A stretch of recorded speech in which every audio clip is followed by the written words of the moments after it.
Hi, welcome back to my channel. Thank you so much for stopping by. Today we are going to make a sunflower themed card using this Organic Grace stamp set from Stampin' Up. It's old, it's retired, but I have been digging deep in my stash lately trying to use things that I haven't used for a long time.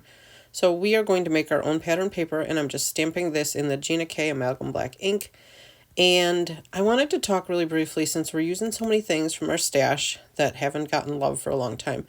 I wanted to talk really briefly about the summit that I'm speaking in coming up September 27th through 29th of 2024. There will be over 30 speakers that are teaching you ways to make beautiful holiday cards with 5 supplies or less. And I will leave you the link in my description box for your free ticket. And if you are unable to attend that weekend, there is a link for you to upgrade your ticket so you have lifetime access. And we are going to color these sunflowers. I know they're not sunflowers, but I'm going to make them look like sunflowers because I'm going to, fill the assignment with what I have in my stash. I'm going to test out my Olo markers there and see which ones I like. The handle on the Olo markers is super awesome, and I love it. I've never really had very many Copics, but we're going to do the yellow in the Y2.3. I don't have a huge stash of Olos yet, and I don't color very well, so we're not doing any blending or anything fancy. We're literally just going to do the outsides yellow, and this one takes me kind of a long time. Oh my gosh, and I bumped the camera, so sorry. But we're just going to do this one really fast, and I thought I was recording in super mega speed when I was doing all the rest of them, so you could at least see me color the rest of them, but apparently the camera wasn't on because I don't have any footage of coloring all the rest of them. But once you've seen me color one, you've seen me color them all. I think it took me about 15 minutes to color the rest because I came up with a faster, better technique. And I wasn't actually really a fan of how I colored this one anyways, so I think this one gets chopped off in the end. But one cool technique that I think I learned from Jennifer McGuire, maybe? Christina Warner? I'm not sure. Was that if you have pattern paper or any kind of thing with a pattern on it, and you don't necessarily have to just use the end of it or something. If you want a specific spot to show up in your project, and that's what I'm doing here. I'm trimming off the spots I don't want. Like, I want certain flowers to show up, and I want flowers to be spilling off the edge of it. So that's why I keep trimming and trimming, because I want it to be a certain size.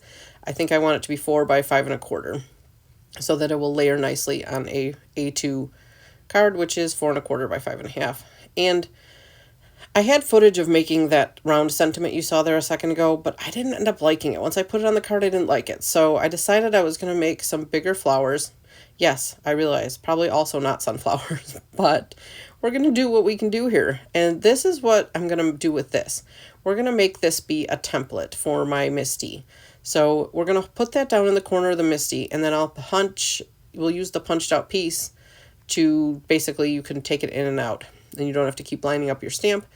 We're going to use that stamp there in the corner, and we're going to line it up once, and then we'll be able to stamp it numerous times.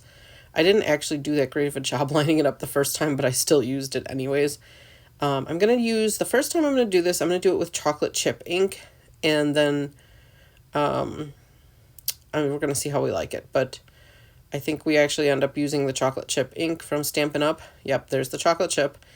And I end up doing a second one because I just want to see how it is with a lighter ink. We do crumb cake for the second one. I don't know that I show the whole process, but I did do 2 different inks. And for the second one with the crumb cake ink, I did color the center of the flower brown before I put the Nuvo drops over it, which is what you're going to see in a minute. I just wanted to see which version of it I liked the best. And then I'm going to keep that little template for the next time I use this, because the goal with card making is to make your life easier, with each going, every time you do it. So there we go. We just made little dots of Nuvo drops, and I love how that looks. That's super cool. So we just got to wait a while for it to dry. And now we're going to do the crumb cake one, because I just want to see how it looks. There's our crumb cake ink, and we're going to ink it up and stamp it. And I do like how it's a lighter color ink on the yellow cardstock. We're going to color the center in brown with that, and then there I did the Nuvo drops. I didn't make you watch me do the Nuvo drops on both of them. Now they're dry, and I think that I like the darker one better. I didn't think at first that I liked the darker one, but I do. So I didn't like the little round sentiment that I had done, And so I dug through my little cup of sentiments, and I liked that one. It's hot foiled. It says it's your day, but I didn't like the rounded edges, so I just trimmed it down, and I'm obsessed. This looks super cool. I just popped that up there. I put foam on the back of the flower and foam adhesive on the back of the sentiment. I kind of stuck the sentiment underneath of the flower a little bit there and put it at the bottom.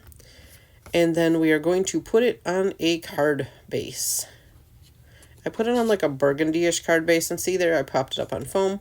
I like it. And I put a white panel on the inside of the card. You got to make sure you do that when you're doing a darker card base so you can write in it. There's the finished product. Let me know in the comments below what you think. Thank you so much for watching. Have a great day. See you soon. Bye.